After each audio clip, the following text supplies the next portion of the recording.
will not the prices will not go up than in the past. Awesome. Excellent. Megan, what's your opinion regarding interest rates increasing and how it affects buyers and sellers prices or behaviors?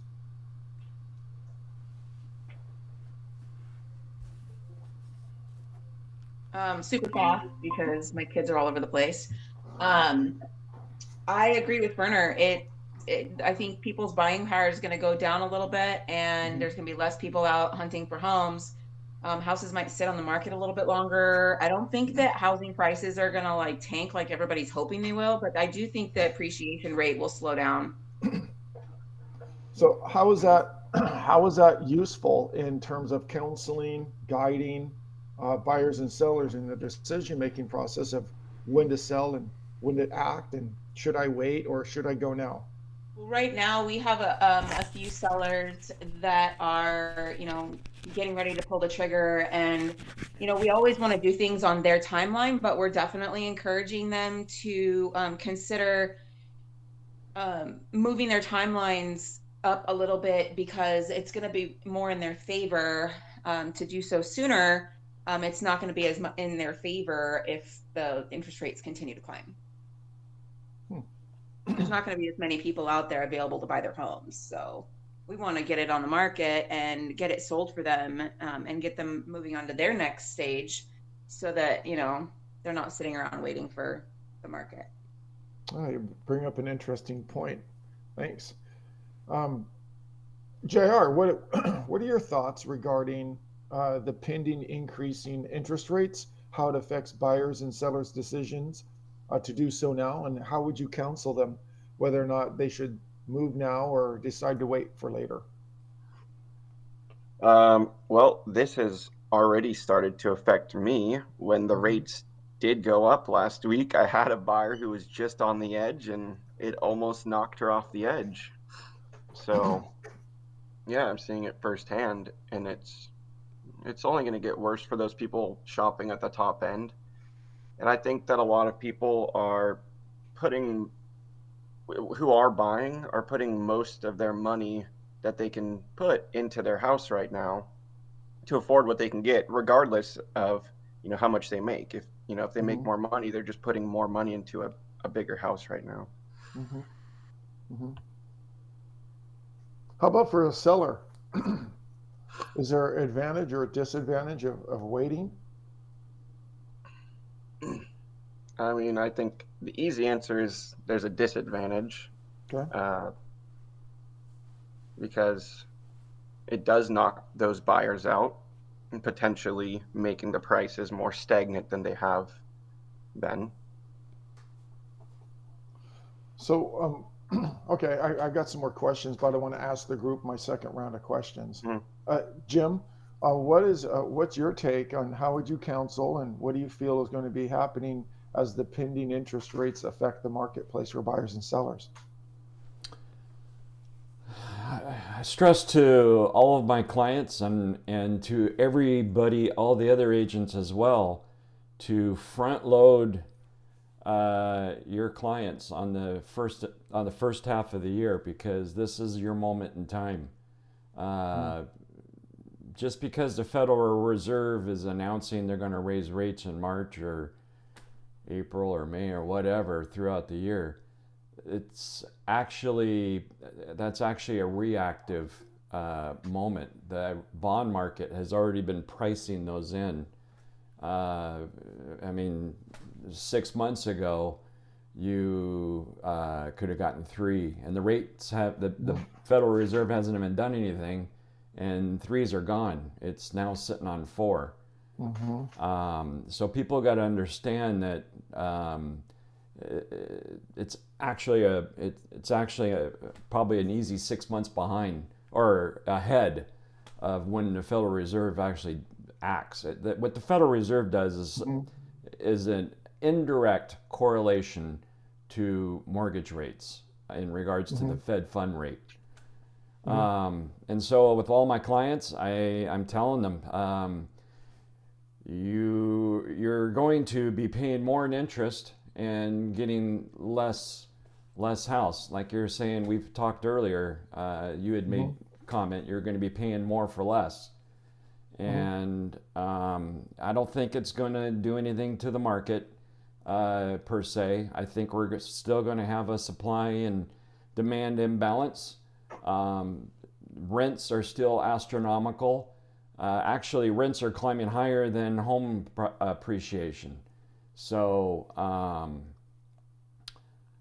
I don't think it's really going to affect the real estate market all that much. It's going to be an unfortunate event for folks like JR's clients. Okay, I want to. You brought up something. I want to make sure everyone heard.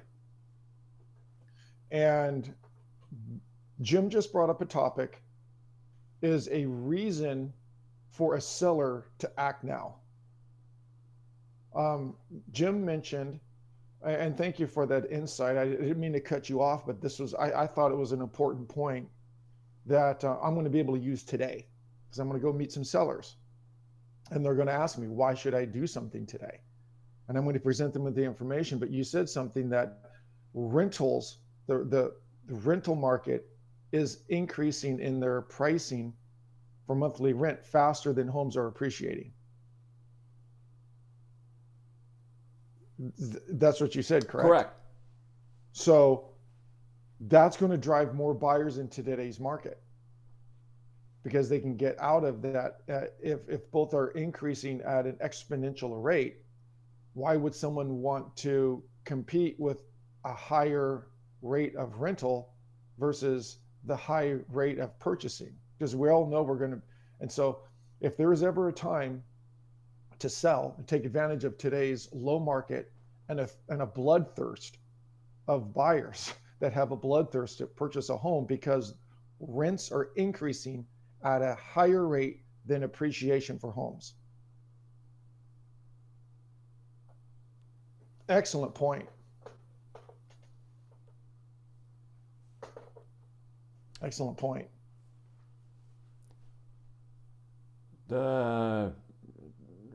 We're just in a perfect storm, and in regards to low supply, and I was going to point out the people it's going to hurt is those people that are right on the fence. I mean, I know we've got some leads and clients that are trying to find a home in the 500s or the 600s. I mean, it's crazy. I had a client that we were looking at a home in the 700, and we were getting beat out, and the bottom is just I don't know. Anyways, that's what I got to say.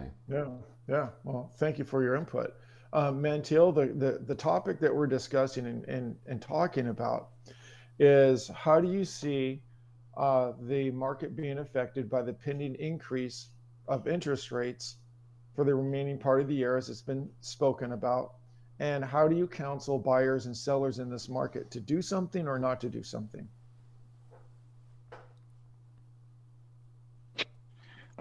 Well, I just went on a listing appointment last night, and my sellers were thinking on listing the middle of March.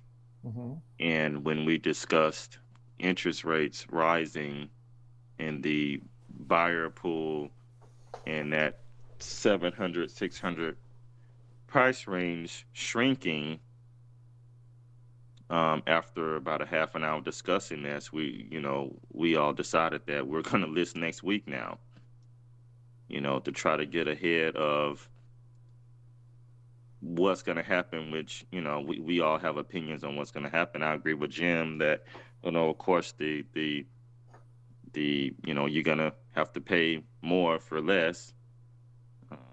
So we decided to go ahead and list early. And with my buyers, I gave them all a call last week, when the report came out that the Feds were going to raise interest rates, that, hey, you want to be at 400, you want your payment to be 2025 or whatever. Well, those days are over. Sorry. Those days are over. You're not going to find what you want and pay $2,000 a month, $25 a month. And you know, my buyers are a little bit different. They're all, you know, single moms or single, you know, guys that are just doing it on their own. Couples, it may be a little bit different when you have a two income household. But if you're a single income household, it's going to be even tougher for you to own in this area. So I'm just pushing everybody to, hey, let's make the move now. Talk to your lender about rate locks and seeing what we can do with that. If it's even worth it to buy a rate lock to try to hold in a rate before they creep up. And so that's what I'm doing to my buyers. Talk to your lenders about rate locks. See if it's any way you can find more money in your income to pay more, or, you know, get it in your head that you're going to have to sacrifice a little bit more. You might not get 2 bathrooms. You might have to go for 1. You might not get 3 bedrooms. You might have to go for 2. So that's what I'm telling my buyers right now, and my sellers. You bring up a very valid point. We're having discussions with some buyers right now that they're qualified up to 775, and they insist they only want to pay 600,000, okay, or maybe 625. Well, guess what? If you don't flex into this market, you're going to be weakened by increased interest rates. And so, you know, what the product you believe that you can get right now for 6 to 650, if interest rates go up, it's going to be even less. It's going to be less of a product of a home at the end because of the increased interest rates. So if you feel you can only pay, you know, what Mantia was talking about in this case, why buyers want to keep their payment under $2,500 a month. Well, guess what? $2,500 a month gets you with an increased interest rate. 1 less bathroom, 1 less covered parking, and less square footage. So, you know, it's worth maybe paying $3,000 a month right now, because if you decide to go to $3,000 a month later, you're still going to get less of a house. So purchase as much as you can in today's marketplace. And Rob, what are your thoughts on what's happening in this discussion? Well, 2 things is if they do raise the interest rates even higher, whatever happens there. I remember back in I think it was 2018 when we were getting close to summer. I think it was June. Everything was going good, and then all of a sudden we had this little dip in the market. Maybe it was 2019. I think it was 2018 though, but July came and all of a sudden we had this little pullback, and as the prices were going like this, they all of a sudden did this, and then it kind of it settled out, and then it went back to doing its normal thing that it's been doing. I can't remember what the cause of that was in the market at that time, because it was, you know, 3 or 4 years ago. But if they do raise this, if this does affect buyers, it's not going to affect one buyer. It's going to affect all of the buyers, and so wouldn't we see overall a softening? I'm not talking about a downturn. I'm talking just about a softening, or maybe some little temporary pullback on what buyers can pay overall. So maybe when you list at 500, it's not going to go to 550. Maybe it's only going to go to 525 or something like that. Because I agree with Scott that the inventory problem. We have such an inventory problem that this isn't going to fix it. We need way more inventory. So, but that's kind of what I think. We'll have a softening. Excellent point. Great counsel for advising buyers. You know, perhaps that could be a little bit to their advantage, even though there's the darkness of having a higher interest rate. The light is they may not have to pay $100,000 for a house over list. They may only have to pay $50,000 over list. As crazy as that freaking sounds, hey, guess what? You don't have to pay $100,000 over list. You only get to pay $50,000 over list to be competitive, and you have a higher interest rate. Let's ring the bell, okay? So, Jose, what are your thoughts on this topic today? I mean, I kind of agree with everyone. You know, but then again, at the end of the day, we don't know what's going to happen. So I'm actually curious myself, because, you know, especially coming in new about a year and 4 months. I Mhm. have been in the market long enough where when people talk like, "Oh, just waiting for the dip," or when interest rates rise, I don't know what happened. So that's why I kind of want to see how it rolls. So I am I'm actually looking forward to higher interest rates. Um, for just the sake, um, I don't mean to be saying this to hurt buyers in today's marketplace or to decrease values of our sellers because we get paid on commission, and the higher the prices, the more we get paid. And we've had supernatural increase in pay, as well as the sellers have had a supernatural increase appreciation. So, I mean, essentially, if you were to sell 10 homes a year every year, imagine the pay raise that you have received just by the sheer amount of appreciation for those homes you're selling. I mean, that's a significant increase in pay. Uh, so, if there is a significant increase, and a quarter to a half to a 1% increase will remove buyers from the marketplace, which will allow a little bit of what Rob has said. It may pause and stun people as they adjust to the new interest rates and their payments. They may back off for a second, but there will be those that will be even more aggressive in terms of having that fear response of losing out on the low interest rate before they go even higher.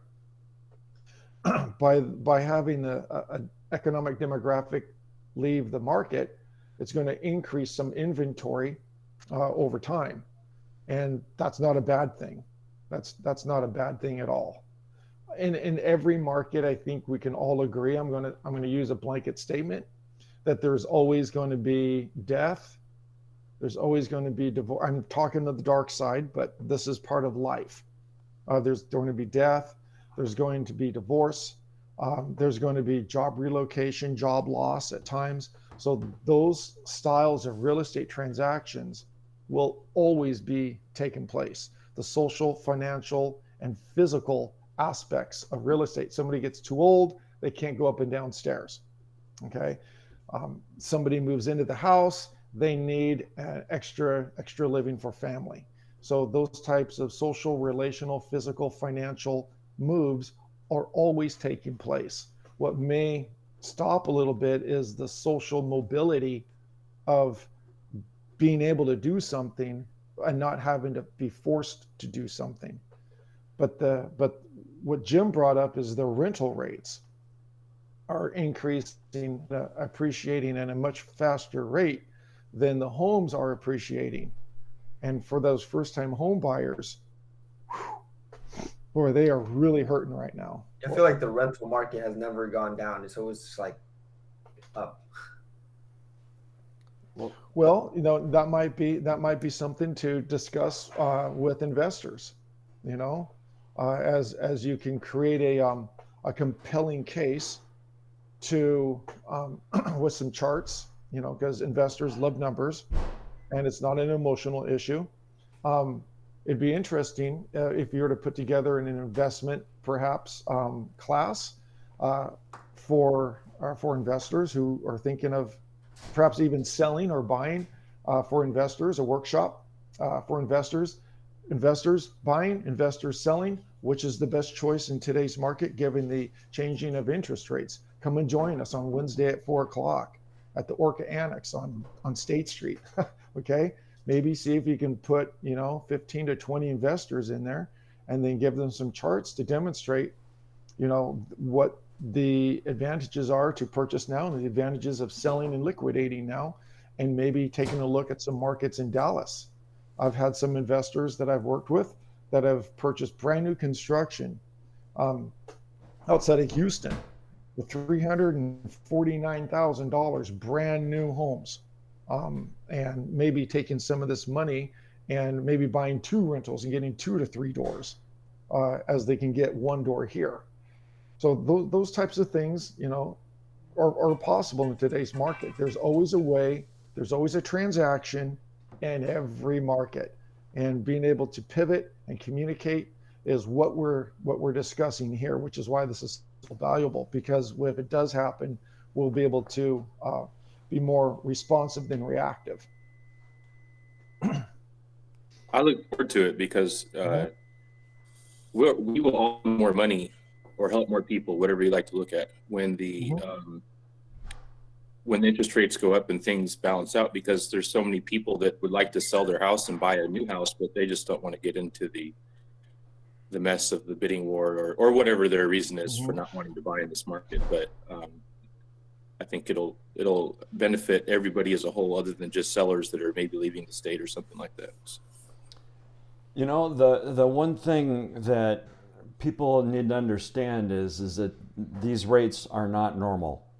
We've been in a period of time that the Fed has artificially kept things low for whatever reasons. And I mean, and here we're thinking, you know, the sky's falling because rates are going high. A normal rate should be an easy 5. And I could even make an argument for a 6. And as rates go higher, all that's going to happen is that we're going to see the people that were looking at $1 million home are now going to be looking at 750. The people at 750 are going to be looking at 500. The people that were at 500 are now going back to being renters. I hate saying it, but that's the economics of it. I can tell you right now, as sure as I'm sitting here, is that we're sitting on 4. If we're not seeing 5 by the end of the year, we'll be looking at 4 3/4. Yeah. So, if I'm understanding this right, so the Fed's raised the interest rate, that somewhat slows down the buyer's market, which in turn gives inventory enough time to catch up, and then our market kind of shifts to going towards a balanced market than more of a seller's market. If that's the whole purpose of the interest rate being raised in terms of the real estate market. Am I understanding that right? I don't think that's the point of it. Okay. The original point to lower them was just an injection of stimulus into the economy. Okay. And then now they can't really afford that to make no money, so they got to come up, which then in turn creates those other factors. Got it. So the Fed that has two charters, full employment in the United States and inflation around 2%. And the metrics that they use to measure inflation we can all argue on that, but the reality is that inflation has gotten out of control. They wanted to think that it was transitory. The reality is it's not. And so it's finally gotten them to have to get off their hiney and do something, and hence raise interest rates. And whether they think they're going to be able to do 3, 4, or 5, nobody knows. But yeah, it's going to be an interesting year. It's going to be probably I'd even venture to say it's going to be an interesting 2 years, because I don't think they're going to be able to get their hands around it this year, because it's right now, you know, sitting around 7%, and they're trying to get that thing back in a box at 2%, and raising interest rates 3 or 4 times the Fed funds rate anyhow. It's going to be interesting. You know who's benefiting the most from the high prices and this appreciation? The state. The municipalities that collect property taxes based upon assessed values. They are raking in millions and billions of dollars, and specifically in this state, when they charge the excise tax. Never before have they collected so much excise tax and so much property tax. What interest do they have in slowing this appreciation down? 0. Yes and no. I mean, while they're gaining more in the coffers, their costs have also gone higher, right? Mm-hmm. So They I don't know speak where of that balance they, is at. they speak of policies that will help the buyer and affordability and attainable housing, but yet they do nothing to reduce the impact fees and development costs and regulations to create the supply that's necessary. That So I they agree speak with. out of one side of, they speak out of Mm-hmm. one side of their mouth and they shut the door on the other side. That I agree with. Yeah. And what's going to happen is that as taxes go higher, and you see it already, you see it in Washington, you see it in New York, you see it in California. There's two large demographics in our society today. It's millennials and baby boomers. And the baby boomer, there is this gigantic tidal wave of folks that are getting ready to fall into retirement. And that's why I'm down in Arizona, to be honest with you. That's a big piece of it. People just get tired of the taxation and they just get taxed. They're going into retirement. They're now in fixed budgets. And as their costs keep going up and up and up, they realize that I've had two clients come out of Washington, and that's what their reason of leaving Washington to Arizona was. They couldn't afford it. They couldn't afford to stay where they were because the taxes. And That's so an interesting topic of and a point of discussion regarding the response, the generational response to this question that we have today. There's going to be two different styles of reaction from different generations. Some will, that's an interesting point in how to communicate this message to the Gen X's, to the late and early and mid baby boomers, because there's three parts to that as well. Huh. Another thing that I find interesting is in the last few years, like I've gotten into stocks and investing, there's been more retail investors into stocks, tons of millennials, which that was traditionally not a young person's thing. And there was a lot of controversy and weird stuff going on with that last year, but it brought a lot of people into this. And I just feel like, there's a lot of millennials, really, just to put it bland, it's just they're chasing the easy money. And the ones with more money are just doing this in real estate because there's been so much appreciation. There's been so much ability to buy these houses at low rates and charge rent that continues to go up. Well, that's an interesting point, and I would agree wholeheartedly. How can we then use our marketing methods and our creativity in order to attract that demographic of that generation in order to provide this real estate service or services? Yep. Pull those clients that've been in their house for 25 to 30 years and go door knocking.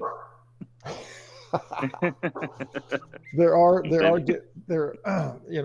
talk about that in Rev Up in our, I believe it's our second in Rev Up session number 2, the different type of demographics for, hey guys, no bark. The different types of demographics. Well, the dogs are barking. That means it's 9 o'clock. I should probably stop now. Great discussion. I can honestly say there's a lot here for me to chew on, and I've left with a couple pieces of dialogue that I'm going to find useful today, when I go and meet with some sellers. So, I got to run. Make it a great day in real estate.